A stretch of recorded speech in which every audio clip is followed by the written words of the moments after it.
vamos a ver en esta tarde a nuestro modelo, el Mesías servidor total, ya que nosotros los humanos, en nuestras falencias y dificultades, que muchas veces andamos aquí en la tierra esforzándonos, lo hacemos a media muchas veces al trabajo, pero vamos a tomar el ejemplo digno de ser imitado por todos, el Mesías el servidor total, a quien debemos imitar.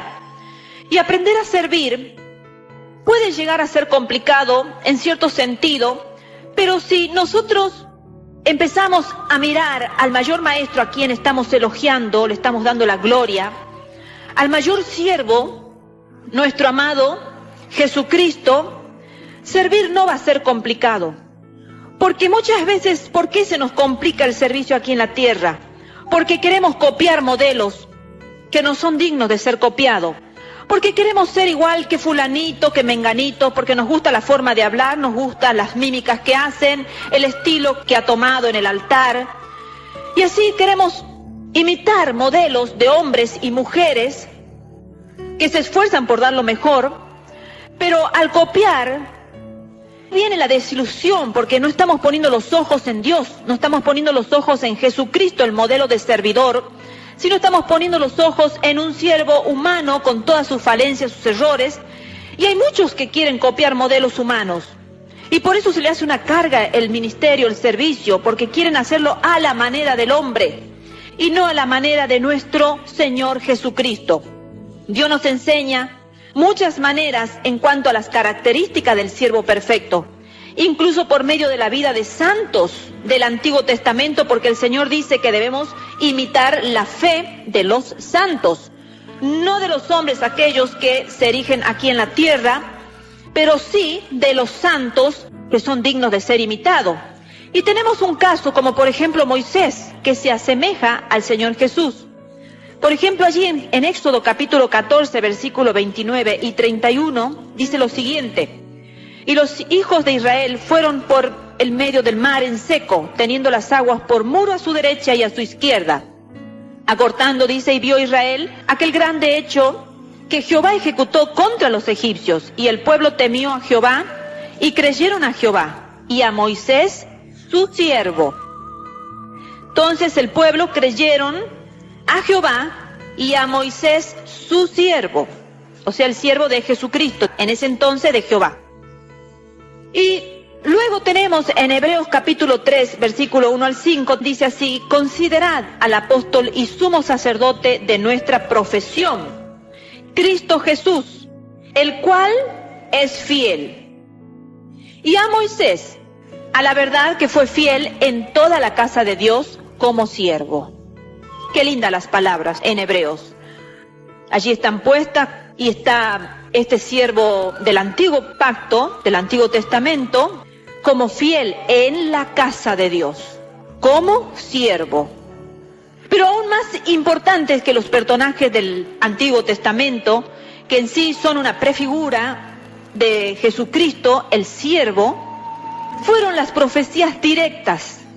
Y entre los profetas que hablaron de Jesús como siervo, ninguno llegó a superar a Isaías. El profeta Isaías es el príncipe, podríamos así decir, de todos los profetas del Antiguo Testamento, sin desacreditar a ningún profeta, ya que están en la Biblia y todos son dignos de ser valorados por sus profecías que nos enseñan, pero podemos decir que como el profeta Isaías no hubo ninguno. Y hoy lo vamos a entender, cómo expuso, por qué profetizó acerca de el carácter de nuestro siervo, que es lo que vamos a analizar en esta tarde. Los capítulos 40 al 66 de Isaías alcanzan lo máximo de las profecías del Antiguo Testamento relacionadas con el Mesías. Esos 26 capítulos anticipan la verdad del Nuevo Testamento con sus 27 libros.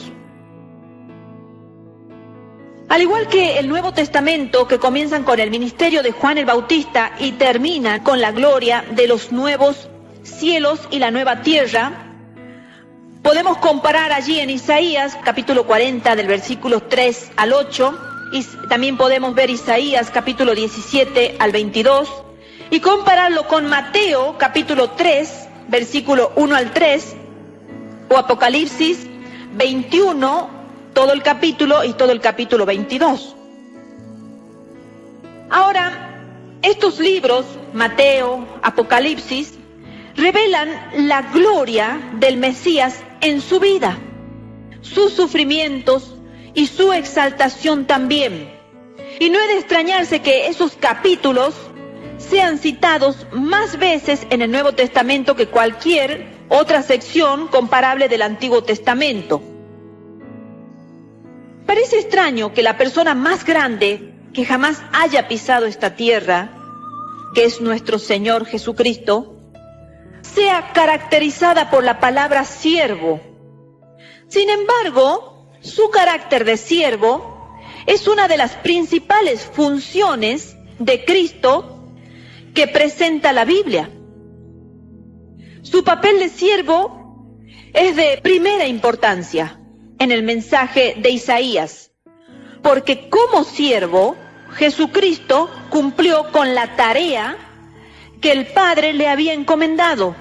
¿Cuál era la tarea que tenía Jesucristo encomendado por parte de su Padre? Salvar y redimir al mundo pecador. Salvar tu vida, sea cual sea la situación que entristece toda tu alma, porque cuando el hombre está cargado de pecado no puede ser feliz. Aunque muchos quieren aparentar en este mundo ser felices y lo ahogan con la droga o quizás con el alcohol, lo ahogan de muchas formas, porque su tormento es algo que no los deja vivir, por eso es que se inclinan a esos vicios. Pero esa fue la tarea, esa fue la misión, la encomienda de nuestro Señor Jesucristo como siervo, salvar y redimir al mundo pecador. Y cuando se cumplió esa tarea, Jesús anunció desde la cruz las siguientes palabras que se encuentran en San Juan capítulo 19, versículo 30, que dice: cuando Jesús hubo tomado el vinagre, dijo: consumado es. Y habiendo inclinado la cabeza, entregó el espíritu. También el carácter del siervo que él demostró fue esencial para su misión. ¿Cuál crees tú que tiene que ser tu carácter, hermano? Si nuestro Señor exclamó esas palabras, consumado es, hecho está, dicho de otra forma. ¿Cuál crees tú, como siervo, que tiene que ser tu carácter?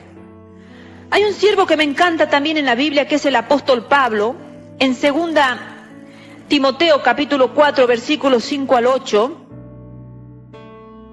dice: pero tú sé sobrio en todo. Le está hablando a Timoteo, a su discípulo. Soporta las aflicciones, haz obra de evangelista, cumple tu ministerio, porque yo ya estoy para ser sacrificado y el tiempo de mi partida está cercano. He peleado la buena batalla, he acabado la carrera, he guardado la fe.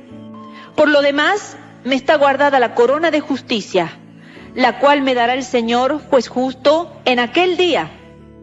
Y no solo a mí, sino también a todos los que aman su venida. ¿Amas tú la venida del Señor? Entonces, tienes reservada una corona que el Señor tiene allá en los cielos. Por lo tanto, no te canses, siervo, no te canses, sierva. Acuérdate que el apóstol Pablo ya seguramente era ancianito y sus fuerzas seguramente ya estaban consumidas, porque dice que estaba a punto de ser sacrificado. Y sabemos por todas las cosas que tuvo que pasar este siervo. Pero él se mantuvo fiel y hasta el último momento preparándolo a su discípulo. Ojalá que aquí en la tierra haya muchos que preparen a sus discípulos. A veces vemos siervos que predican de una forma que no quieren dejar discípulos. Predican de una forma que creen que cuando ellos se mueran, todo se termina. Pero nuestra tarea acá en la tierra, hermanos, debe ser de formar discípulos con el carácter de siervo, para que esto sea una cadena. Nosotros nos vamos de la tierra, pero hemos dejado formado Timoteos. como lo hizo el apóstol Pablo, que lo dejó formado a Timoteo para que él peleara la buena batalla. Entonces esa tiene que ser nuestra misión también, formar siervos acá en la tierra, para que cuando nuestras fuerzas se vayan agotando, puedan resurgir otros que tengan la fuerza que quizás nosotros ya no la tengamos en algún momento. Porque no vamos a ser eternos ni llaneros solitarios. Siempre tiene que haber un cuartel donde se estén formando personas a la imagen del siervo, Jesucristo, y que también puedan mirar en nosotros esa imagen, puedan ver en nosotros la imagen de Jesucristo, la imagen del siervo. Porque si no ven esa imagen nuestros discípulos, es mejor apartarnos del servicio. ¿Qué imagen estamos dando? ¿Qué carácter estamos formando si no es el carácter del siervo? Dios desea que estudiemos a Cristo el siervo y que lo imitemos como nuestro modelo. Dejemos de lado los modelos esos que se autoproclaman a sí mismos. Imitémoslos al modelo digno de ser imitado. Llama nuestra atención en cuanto a eso con las palabras cuando Isaías 42:1 comienza diciendo: «He aquí mi siervo». Y hoy vamos a ver los poemas del siervo, uno de los poemas. Son largos, los vamos a ir estudiando de a poquito. Hay 4 poemas hermosos. Y los poemas del siervo se les llama así, 4 pasajes poéticos del libro de Isaías que se mencionan con frecuencia como los poemas del siervo. Y cada uno de esos 4 poemas enfatizan algún aspecto singular de Cristo, el siervo incomparable. Cada uno de ellos revela otros aspectos de su carácter de siervo que nosotros debemos imitar a medida que nos conformamos a su imagen. Hoy vamos a ver Isaías 42:1-7, solamente el carácter del siervo. A posterior vamos a ver la misión del siervo, la disciplina del siervo y el sufrimiento del siervo, pero con la ayuda del Espíritu Santo vamos a ver el carácter del siervo. La descripción del siervo perfecto que ofrecen esos 4 pasajes líricos, podríamos decirle así. Toda literatura que nosotros hayamos leído o que nos hayan hecho estudiar en la escuela no tiene rival con ningún tipo de literatura. El primero de ellos lo vamos a analizar ahora y comienza así, desde el versículo 1 hasta el 7. «He aquí mi siervo, yo le sostendré, mi ungido, en quien mi alma tiene contentamiento. He puesto sobre él mi espíritu. Él traerá justicia a las naciones. No gritará ni alzará su voz, ni la hará oír en las calles. No quebrará la caña cascada, ni apagará el pábilo que humeare. Por medio de la verdad traerá justicia, y las costas esperarán su ley. Así dice Jehová Dios, creador de los cielos y el que los despliega, el que extiende la tierra y sus productos, el que da aliento al pueblo que mora sobre ella y el espíritu a los que por ella andan. Yo, Jehová, te he llamado en justicia y te sostendré por la mano. Te guardaré y te pondré por pacto al pueblo, por luz a las naciones, para que abras los ojos de los ciegos, para que saques de la cárcel a los presos y de casas de prisión a los que moran en tinieblas». Allí está todo el poema de nuestro amado siervo, haciendo referencia a su carácter. Vamos a empezar a ver su sumisión. Iniciando el poema, Jehová describe 4 aspectos de la relación entre él y su siervo. Cuando lo llama mi siervo, allí están declaradas la propiedad y autoridad de Jehová. Cristo estuvo bien consciente de eso durante toda su vida. Pensemos en las numerosas veces que Cristo dijo mi Padre, mostrando así la absoluta sumisión del Hijo al Padre. Y recordemos las lecciones anteriores que en cualquier servicio que nosotros realicemos, tenemos que tener una absoluta sumisión al señorío de Cristo. Y aquí lo vemos con el siervo Jesucristo, que la absoluta sumisión de él hacia su Padre. En segundo lugar, podemos ver la fortaleza. La segunda esfera de relación que Jehová menciona se ve en las siguientes palabras cuando dice: yo les sostendré. El Señor Jesús fue sostenido o fortalecido por el Padre. Jesús, como siervo, dijo que el Padre era realmente quien estaba obrando. Y qué hermoso. Me gustaría leer en San Juan capítulo 14, 10, cuando dice: ¿no crees que yo soy en el Padre y el Padre en mí? Las palabras que yo os hablo, no las hablo por mi propia cuenta, sino que el Padre que mora en mí, Él hace las obras. Qué hermosas estas palabras, cuando Él puede decir: ¿no crees que yo soy en el Padre y el Padre en mí?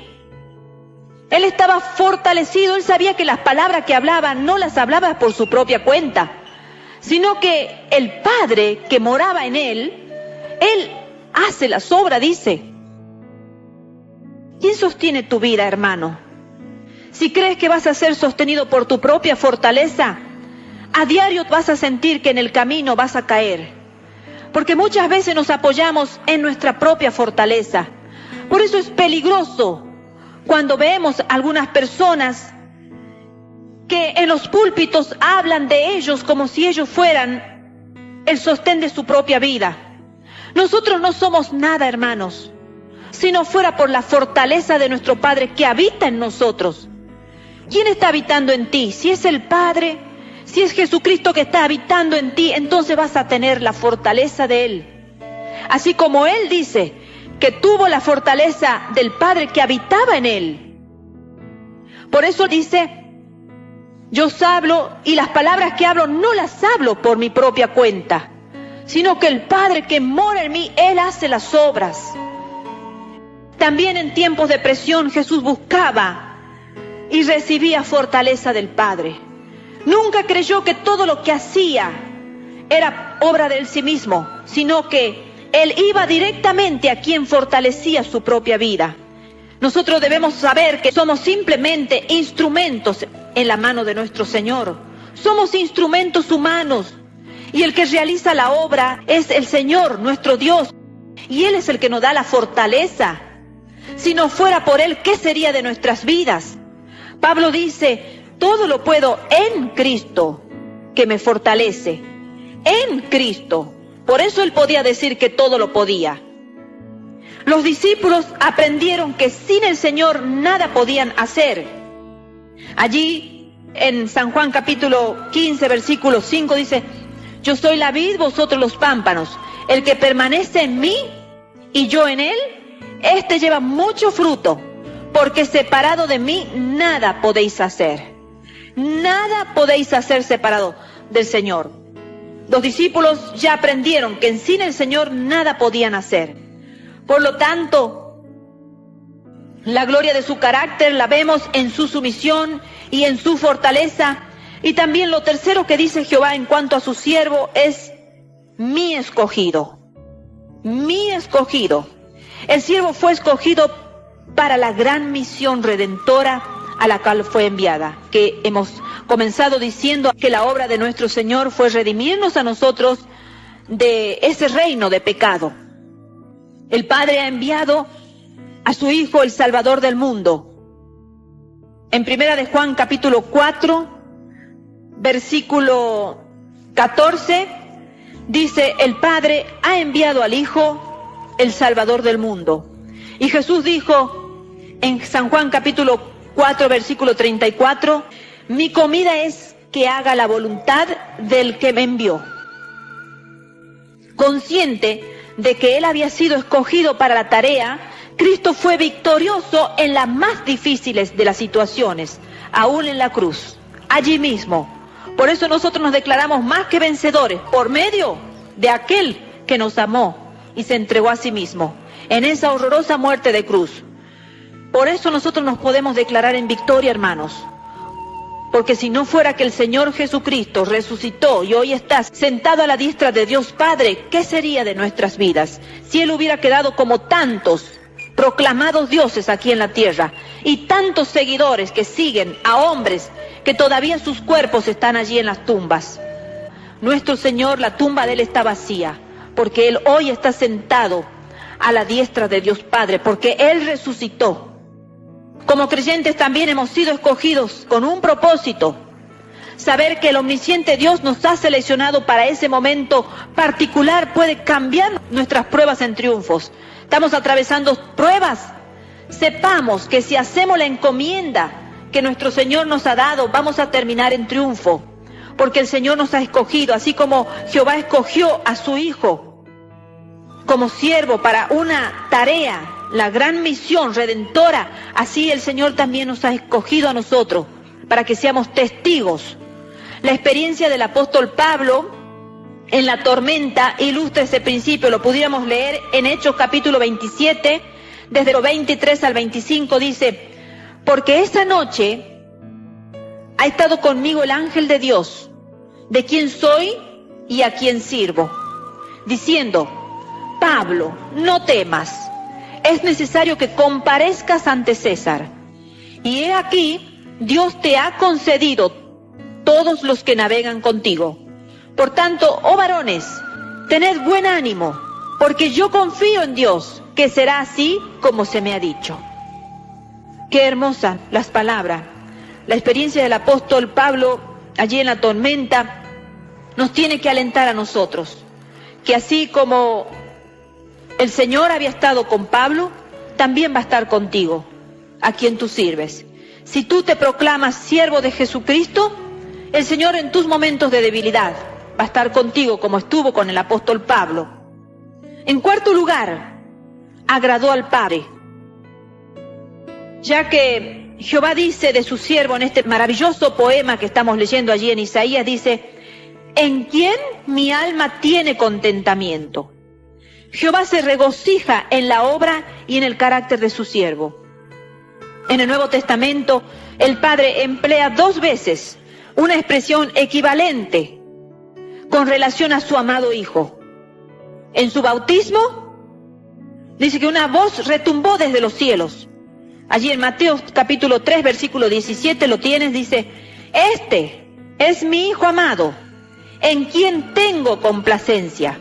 Y luego en su transfiguración en el monte allí, la misma voz del cielo declaró que Dios estaba complacido. En Mateo capítulo 17, versículo 5, dice que tenía su total complacencia. Y podemos ver que cada aspecto del servicio del Hijo complació al Padre. El Padre expresó esas palabras porque Jesucristo realmente había contentado el corazón de su Padre. Esas 4 descripciones que hemos visto de Cristo el siervo, que las voy a repasar: la sumisión, su fortaleza en el Padre, y como escogido, su propósito como escogido, que era la misión redentora, y el haber agradado al Padre en todo. Esas 4 descripciones de Cristo el siervo nos ofrecen a nosotros también un patrón para poder imitarlo para nuestro servicio, para que nos vaya bien, hermanos. Porque esa es la única actitud que tenemos que tener en la vida, si decimos que servimos al Señor. En primer lugar, reconocemos con alegría de corazón que somos suyos, que somos de nuestro Señor Jesucristo. Y cuanto mayor sea nuestra conciencia de pertenencia y de sumisión, tanto mayor será nuestra eficiencia como siervos. En segundo lugar, estamos conscientes de que somos sostenidos por su mano misericordiosa y omnipotente. ¿Cuántas veces dice el Señor que la diestra del Dios Todopoderoso nos ha levantado y nos ha sostenido? ¿Cuántas veces has caído en el camino, pero reconfórtate, que la palabra dice que la diestra del Señor nos ha sostenido y que no dejará para siempre caído al justo? Y por esa razón es que Pablo oró para que los creyentes de Colosas fueran fortalecidos con todo poder, conforme a la potencia de su gloria, para toda paciencia y longanimidad, como dice allí en Colosenses capítulo 1, versículo 11. Porque, hermano, van a haber momentos difíciles acá en la vida. Van a haber momentos en que vamos a necesitar ser fortalecidos con todo poder, conforme a la potencia de su gloria, para toda paciencia, porque vamos a necesitar tener paciencia en las adversidades, en las pruebas que nos va a tocar vivir, que a veces nosotros los humanos la queremos acortar, pero el Señor las pone porque todo eso va a obrar bien para nuestras vidas. Todo obra para bien al que a Dios ama, dice el Señor. En tercer lugar, al igual que Cristo, el siervo, nosotros también somos escogidos y hemos sido creados en Cristo Jesús para buenas obras, como dice la carta a los Efesios. Hemos sido creados en Cristo Jesús para buenas obras. No hemos sido creados para hacer malas obras. Por lo tanto, es tan triste ver a algunos que son siervos de Dios, que comienzan haciendo buenas obras, pero luego terminan haciendo obras malas. Debemos orar por esos siervos, para que sean restauradas sus vidas. ¡Qué dignidad tan grande le confiere eso a nuestro servicio, haber sido escogidos! Es un honor servir al Dios viviente, hermanos. Y por último, debemos vivir para complacer a nuestro Señor. De la misma manera que Cristo deleitó al Padre, de esa misma forma, nosotros también debemos vivir para complacer a nuestro Señor, no para complacer a los hombres. Nosotros debemos complacer a nuestro Señor. Pablo exhortó a Timoteo a ser un siervo, un buen soldado.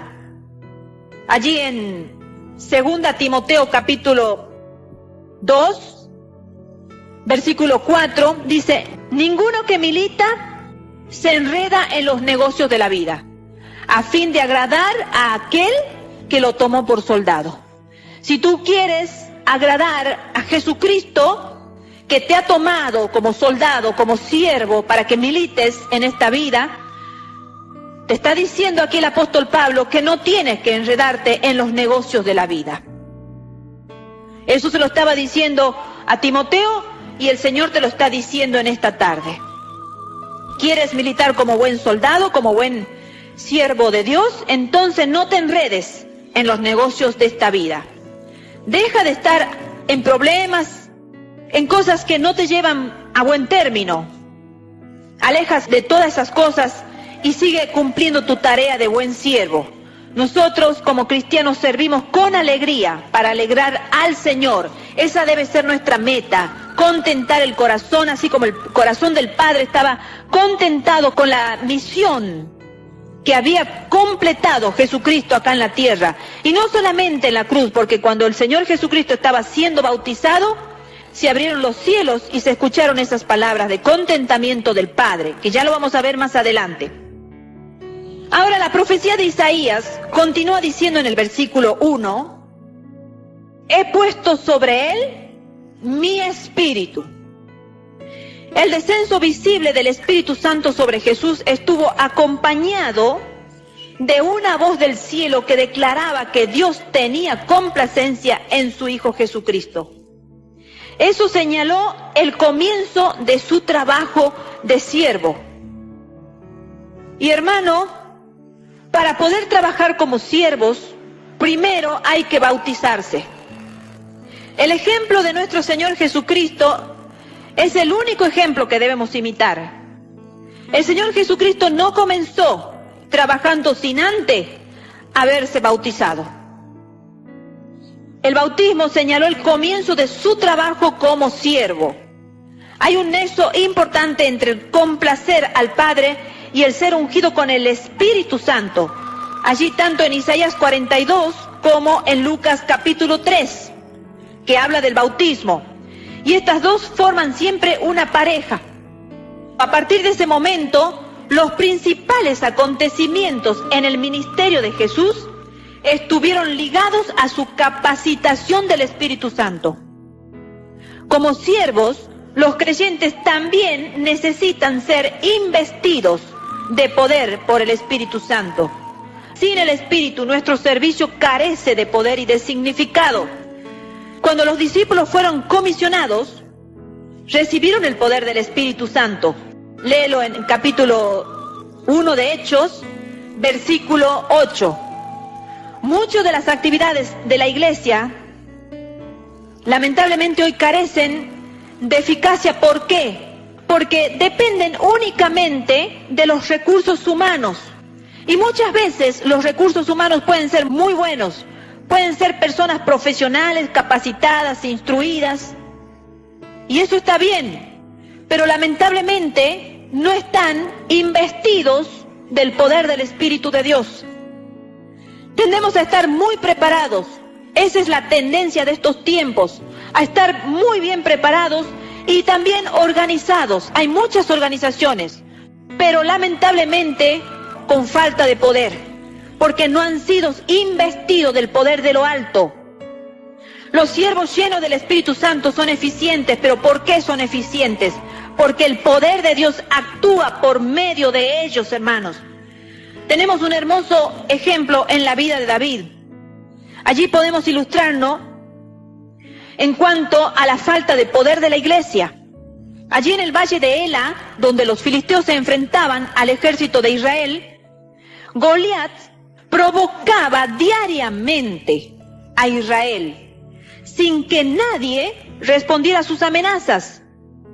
Fíjense en lo que dice 1 Samuel capítulo 17, versículo 10. Hoy yo, Goliat, he desafiado al campamento de Israel. Dadme un hombre que pelee conmigo. Y sin embargo nadie se atrevía a enfrentársele, ni siquiera el rey Saúl. Y en el versículo 2 se nos dice que se pusieron en orden de batalla. Claro, imagínense con un terrible gigante que lo aplastaba con un solo pie a cualquiera que se acercara a él. ¿Cómo nos iban a poner en orden de batalla? Pero lamentablemente eso fue todo lo que pudieron hacer el pueblo de Israel. Con la iglesia de hoy ocurre algo semejante, hermanos. Están bien adiestradas muchas iglesias y muy preparadas. Y realmente parecen iglesias militantes, porque se han puesto a la orden de la batalla. Pero cuando llega el momento de la batalla, nos hacen falta ese tipo de personas como David. Cuando David se presentó, lo hizo con el Espíritu del Señor sobre él, porque si era un muchachito pequeño, era un jovencito, era un adolescente, que ni siquiera la armadura de soldado tenía puesta y él no le importaban esas cosas. Puedes leer la historia en 1 Samuel capítulo 16, puedes leer toda la historia, todos los capítulos, y recordar que David se presentó así nomás, sin ningún tipo de investidura de milicia, digamos. Pero se presentó con el poder de lo alto, y allí le gritó al gigante: de Jehová es la batalla, y Él os entregará en nuestras manos. Ese es el secreto de la victoria.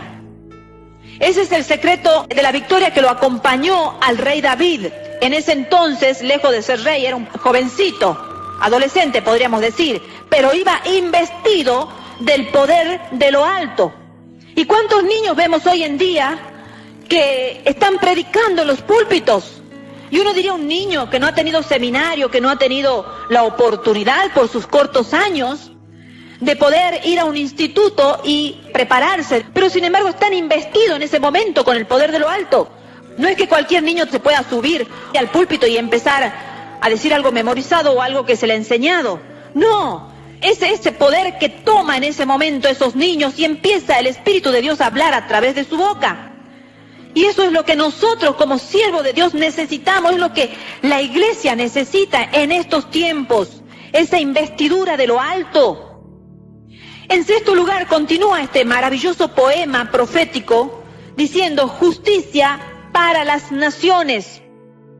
El mundo de Isaías, como el nuestro, estaba lleno de injusticia, comenzando desde el palacio hasta la más humilde de las viviendas. Injusticia, injusticia, por todos lados. Y sin embargo, el Mesías siervo que vendría traería al fin justicia a las naciones. Isaías profetizó la llegada de un reino en el cual se establecería la justicia en todas las naciones de la tierra. Y ese día todavía no ha llegado. La justicia y la paz son todavía difíciles de lograr. Vivimos en un mundo donde impera la injusticia, donde impera la guerra, la muerte. Pero está profetizado que la justicia y la paz llegaría en todas las naciones de la tierra. Pero la obra del siervo resultará finalmente en justicia y rectitud cuando Él regrese a establecer su reino. Pero aún antes que ese día se produzca, en cierto sentido, la justicia ya está llegando a las naciones. cuando se predican las buenas nuevas en todo el mundo, ello resulta en la liberación de muchas personas que están en la esclavitud del pecado, en todo el mundo, por barco, por tierra, por los aires. De todas formas se está predicando el Evangelio, hasta por globos. Se largan globos con Nuevos Testamentos para que vayan a tierras donde no pueden acceder. ¡Qué maravilloso que es Dios, que nos da idea de cómo poder extender el reino! No hay límites ya. Todo creyente que sea un verdadero siervo puede dar este mensaje a las personas perdidas de este mundo. El Señor Jesús pidió a sus discípulos que levantaran sus ojos, que miraran los campos, que ya estaban listos para la siega, allí en San Juan capítulo 4, versículo 35. El trabajo de cosechar es labor de los siervos. Esa es la labor, hermanos. Tenemos que tener nuestros ojos puestos en los campos, porque ya están listos para la siega. Nosotros tenemos que ir y empezar a cosechar, hermanos. La más notable característica en la descripción que hace aquí Isaías del siervo de Jehová, tal vez sea la que aparece en los versículos 2 al 4, cuando dice: no gritará ni alzará su voz, ni la hará oír en las calles. Fíjense que aquí nos habla de una abnegación, un servicio abnegado. ¿Qué significa abnegado? Es un renunciamiento. ¿Renunciar a qué? A la propia voluntad nuestra, a los propios intereses, a los propios deseos en el servicio de Dios. Tenemos que renunciar a todo eso. Por eso es un servicio de abnegación. Y aquí continúa diciendo: no gritará ni alzará su voz, ni la hará oír en las calles. Versículo 2 de Isaías 42 que estamos leyendo. La esencia de la declaración es que él no alzaría su voz para promoverse a sí mismo en la realización de sus servicios. Él no busca ningún reconocimiento. Qué distinto a nuestros tiempos. Por eso es, hermanos, que si no entendemos la tarea del verdadero siervo, no entendemos la misión de Jesucristo acá en la tierra, nunca vamos a poder ser verdaderos siervos. Nunca vamos a poder ser aprobados por el Señor. Lamentablemente es así. La esencia de esta declaración es que él no buscaba promulgarse a sí mismo, ni ningún tipo de reconocimiento. Qué triste que el mundo de hoy buscan los hombres ser reconocidos. Pocos quieren que sus logros permanezcan en el anonimato. ¿Quién quiere pasar siendo un ser anónimo acá en la tierra? Nadie. Nadie puede decir que le gusta que su servicio acá en la tierra no sea mínimamente reconocido. Pero por eso, hermanos, tenemos que estudiarlo a Jesucristo el siervo. Y aquí este maravilloso poema profético nos está hablando del carácter de este siervo. Su servicio era humilde, era un servicio tierno, porque él no alzaba la voz en toda su ternura. Y era discreto. Él dijo: aprended de mí que soy manso y humilde de corazón. El servicio abnegado es servicio a la manera de Cristo. Es un servicio de renunciamiento a nuestra propia voluntad, a nuestros propios deseos, a nuestros propios intereses personales. Ese es el verdadero servicio a la manera de Cristo. La humildad no es un camino fácil. A veces vemos a grandes siervos de Dios y queremos ser como ellos. Queremos imitarlos y decimos: ¿cómo me gustaría ser como ese siervo? Y no sabemos por cuántas situaciones el Señor lo ha tenido que hacer atravesar para que llegue a ese estado de humildad. Necesitamos que se nos recuerde constantemente, hermanos, que Jesús se humilló a sí mismo. Como esa píldora que acompaña a algunos todos los días, sí, tenemos que recordar todos los días que Jesús se humilló a sí mismo. Como dice Filipenses capítulo 2, versículo 8. Debemos negarnos a nosotros mismos si queremos servir como Jesús sirvió. Sigue diciendo este poema maravilloso: ¿no quebrará la caña cascada?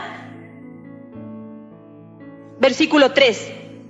Las personas son a menudo cañas cascadas con cicatrices en sus vidas que las han doblegado y las han herido. Un líder agresivo lamentablemente va a quebrar esas cañas y la va a echar a un lado. Pero no el siervo perfecto. Él se especializa en enderezar las cañas heridas, ayudándolas a poner firmes bajo su paciente y amoroso cuidado. Pedro, tenemos un ejemplo, era una caña cascada cuando negó al Señor. ¿Cómo podía ese hombre llegar a ser un líder luego reconocido en la iglesia primitiva?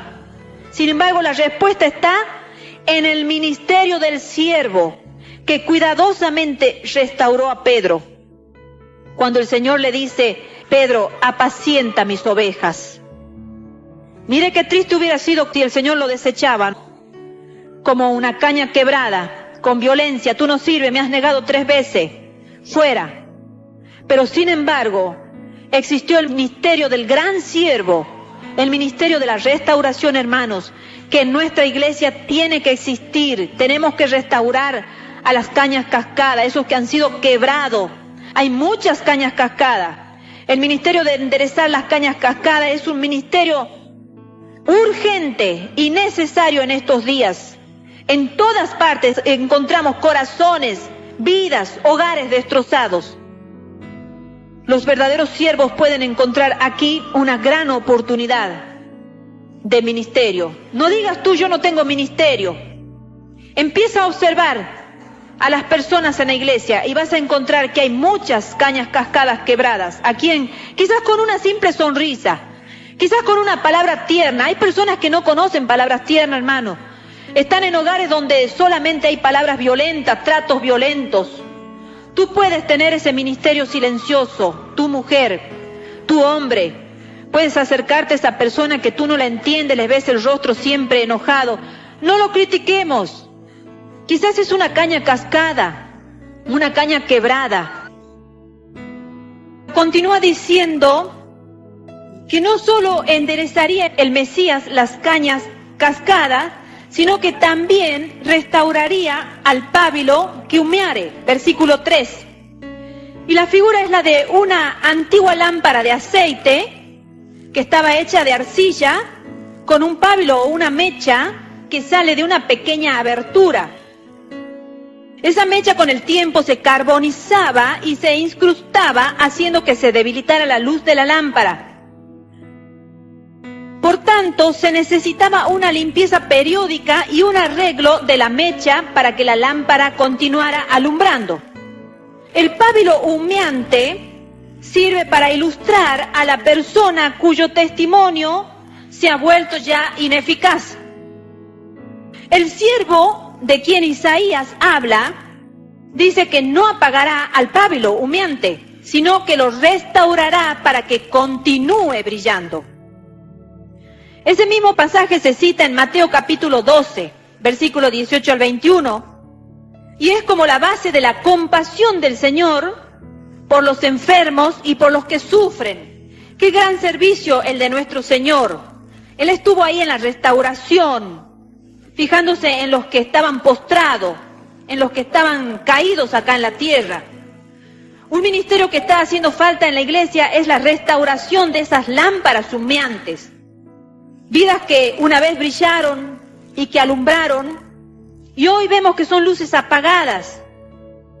Juan Marcos, por ejemplo, fue una de esas. Dejó a Pablo y a Bernabé en su primer viaje misionero y volvió a casa. La Biblia no especifica, no hay detalles, pero dice que más tarde Pablo pudo escribir que Marcos le era útil para el ministerio. Juan Marcos nuevamente pudo seguir brillando. Sin duda alguna, en ese periodo que él no estuvo acompañando ni a Pablo ni a Bernabé, hubo un ministerio de arreglo de la lámpara. Y se cree probablemente que ese ministerio lo llevó a cabo Bernabé, un gran siervo de Dios que yo admiro muchísimo, porque es un siervo que aprendió a ponerse en segundo lugar. Siendo primero es como para dar otra prédica más acerca de Bernabé. Pero se cree que él fue el que restauró la vida de Marcos. Qué hermoso. Y muchos de esos pasan desapercibidos, pero el Señor en el cielo los tiene registrado, hermano, a todos esos que se ponen en segundo lugar y que van levantando a los caídos, aquellos que ya no son más lámparas que iluminan, sino son pábilos humeantes simplemente. Ahora, lo siguiente que Isaías dice acerca del maravilloso Salvador se refiere a su fiel perseverancia hasta el fin. Continúa diciendo en el versículo 4, no se cansará ni desmayará. Las palabras quebrar y apagar del versículo 3 que hemos leído son las mismas palabras traducidas como desmayar y cansar del versículo 4. Y la fuerza de eso es que aquel que no apaga al pábilo humeante tampoco es jamás apagado. Qué hermoso, ¿no? Todo lo que va vuelve, ¿sí, hermanos?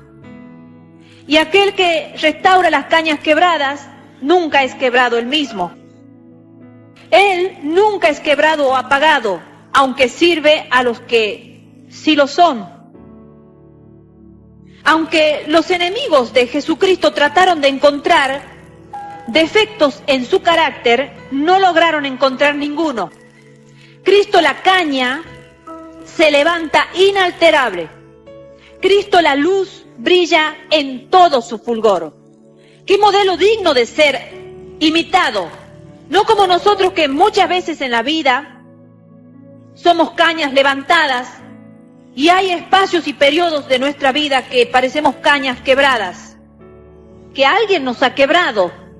O quizás nuestro propio pecado nos ha quebrado.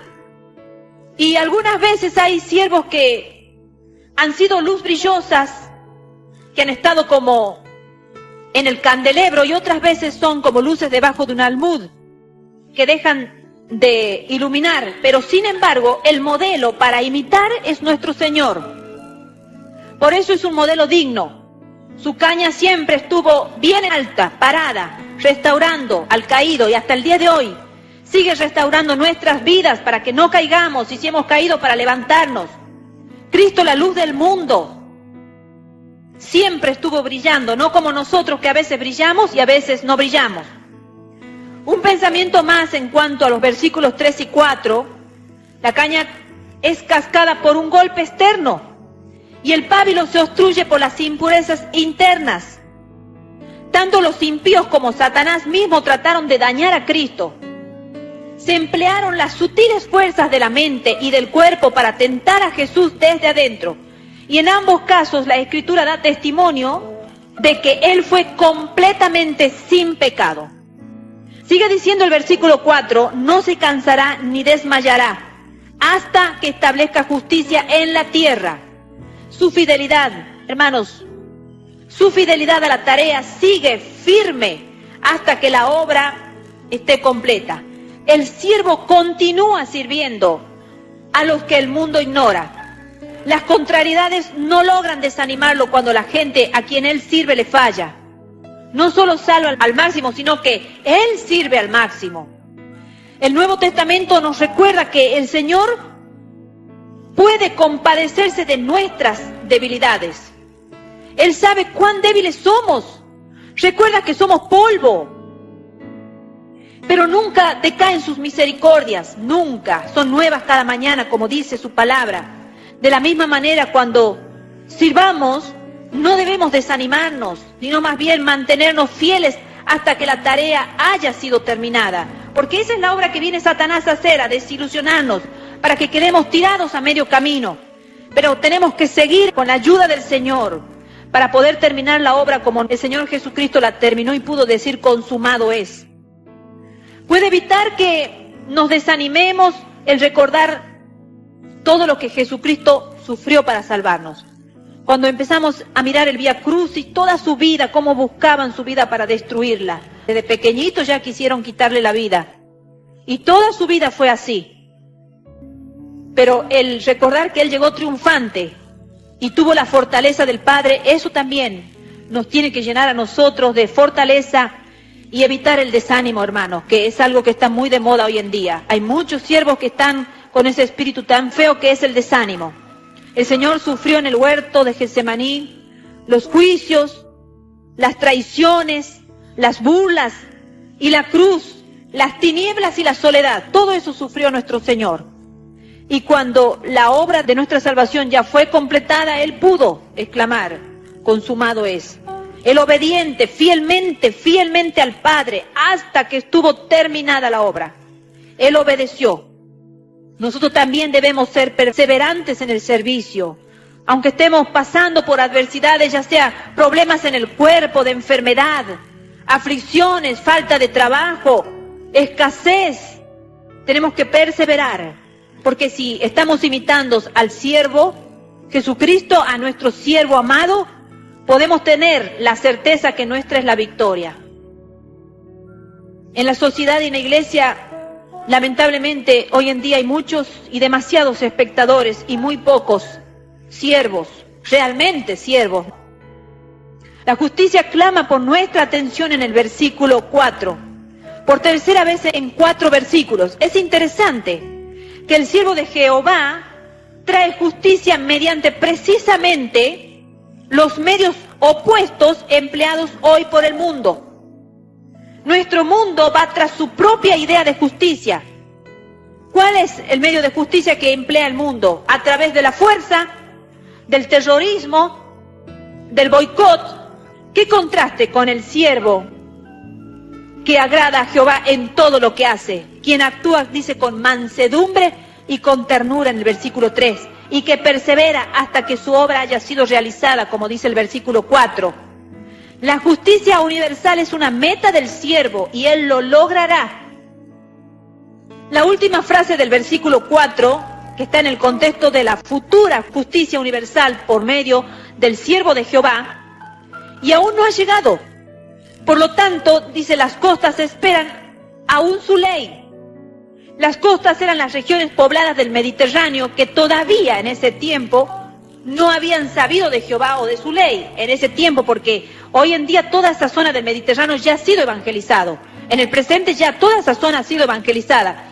Pero cuando se está haciendo mención en este libro profético de Isaías, esas regiones todavía no habían sabido nada de Jehová, ni de su ley siquiera.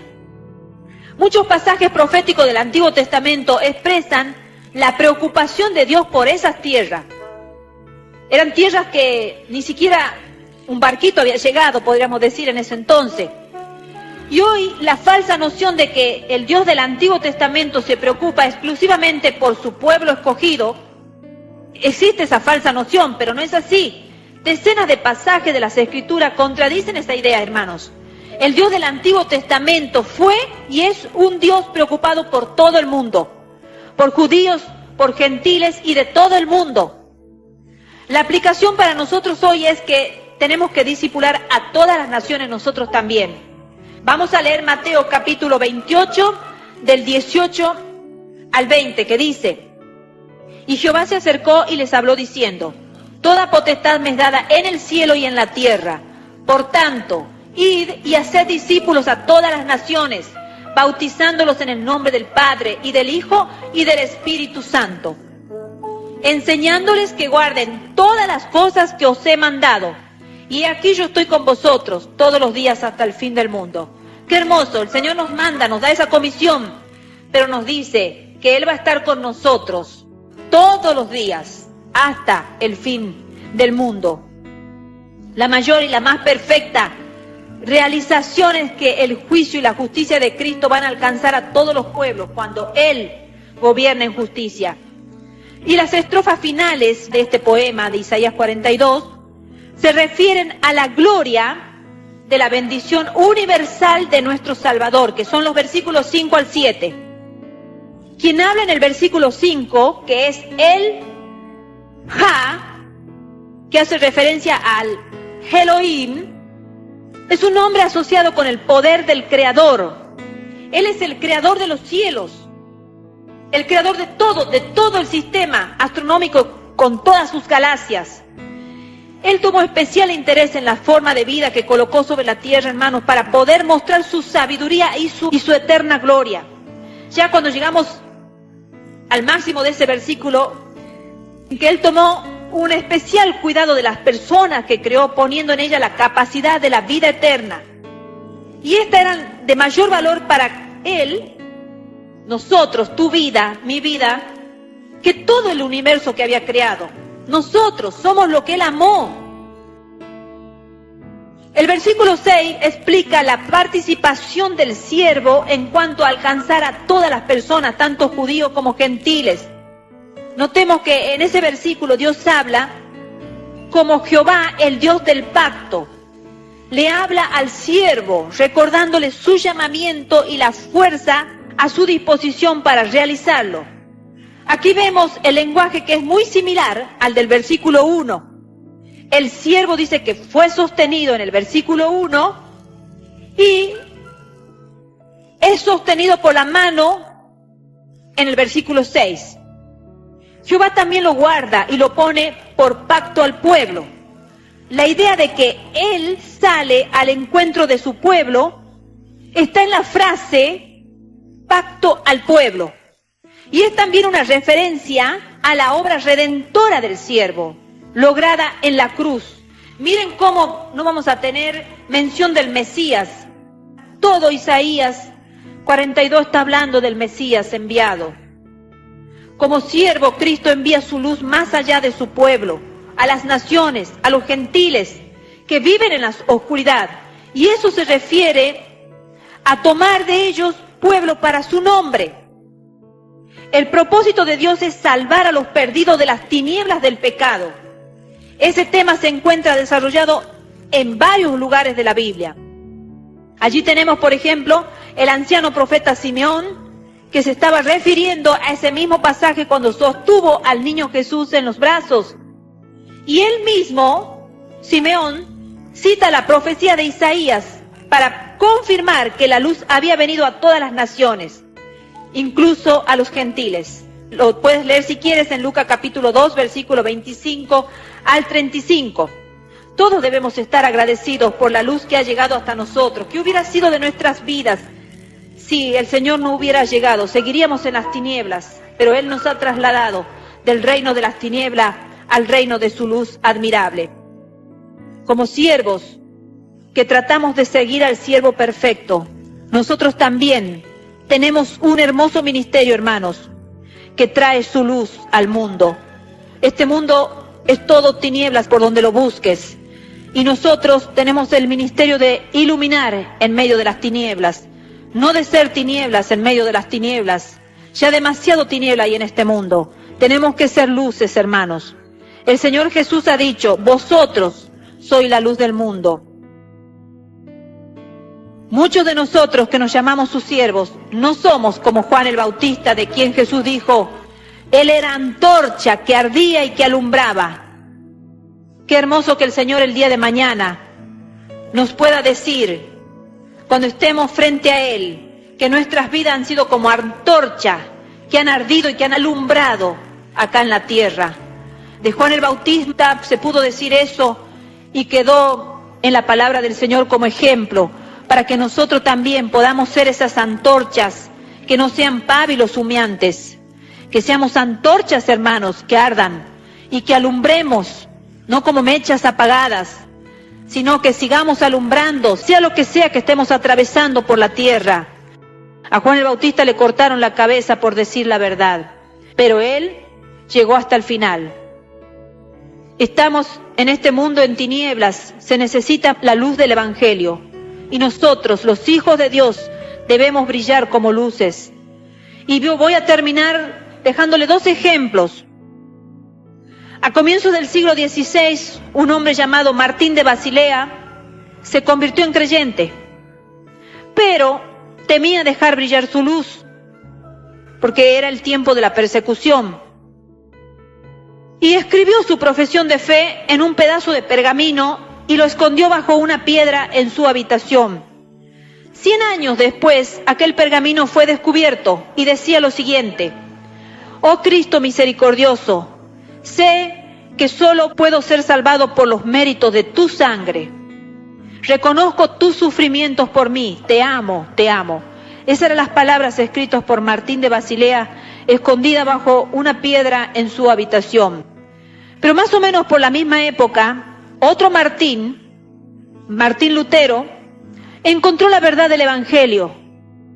Y él dijo, mi Señor me ha confesado delante de los hombres, refiriéndose al sacrificio de la cruz. Entonces yo no temeré confesarle delante de los reyes. Uno de los dos Martín escondió su luz bajo el almud, hermanos. Lo encubrió, pero el otro dejó que su luz brillara e iluminara a decenas y millares de Europa del Norte durante un siglo entero. ¿Cuál de los caminos seguiremos nosotros? ¿El camino de esconder nuestra luz porque estamos asustados quizás? Hay muchos cristianos que tienen razón justificada para querer esconderse quizás, porque están bajo la persecución. Pero sin embargo, aunque están en persecución, no esconden su luz, la dejan brillar. Pero nosotros no estamos en persecución, pero quizás tenemos otras situaciones que enfrentan nuestras vidas. Y ya nuestras luces están como pábilos humeantes, ya son como un humo que está a punto de apagarse. ¿Vieron ustedes que cuando una vela, cuando está por apagarse, empieza a humear? No seamos así, hermanos. Que nuestra vida acá en la tierra, sea cual sea la injusticia, la situación que nos toque atravesar, podamos ser esas antorchas encendidas y humeantes como lo fue Juan el Bautista. Y como el ejemplo de esa caña levantada y erguida, que fue nuestro Señor Jesucristo. Como ese pábilo que estuvo prendido, que nunca se apagó. Que aunque los hombres quisieron encontrar defectos, aunque los hombres quisieron tentarlo, y como hasta el presente, cuántas blasfemias se escriben, cuántas películas blasfemas se hablan de nuestro Señor, pero nadie va a poder arruinar el testimonio de nuestro Señor Jesucristo, el siervo amado, que fue fiel hasta la muerte, que no claudicó, que no se quebró. Allí estuvo mirándole a la cruz quizás, cuando estaban para ponerle los clavos, pero se dejó clavar sus manos, su costado atravesado, su sien con la corona de espinas. Hermanos, yo no sé qué situación como siervo de Dios estás atravesando. Quizás tienes toda tu casa en contra. Hay cuantos siervos que están predicando acá en la tierra con toda la oposición de su familia. Cuántos siervos que tienen su salud deteriorada, pero siguen adelante. Siguen con el pábilo encendido, no debajo de un almud. Siguen sus cañas de pie. Y si tu caña ha sido quebrada, hoy el Señor te está diciendo, yo te quiero levantar, yo te quiero restaurar. Si te han quebrado quizás, y te han dejado a un lado como una caña que no sirve ya, el Señor hoy te dice, la diestra que siempre te ha sostenido, hoy te quiere levantar, quiere sanar todas tus heridas, te quiere vendar todas tus llagas, te quiere dar la medicina, te quiere sanar. Estás en una cárcel escuchando quizás en un tiempo has sido un gran siervo de Dios, has sido un ministro, has predicado el Evangelio. Hoy no quieren ya que tu voz siga.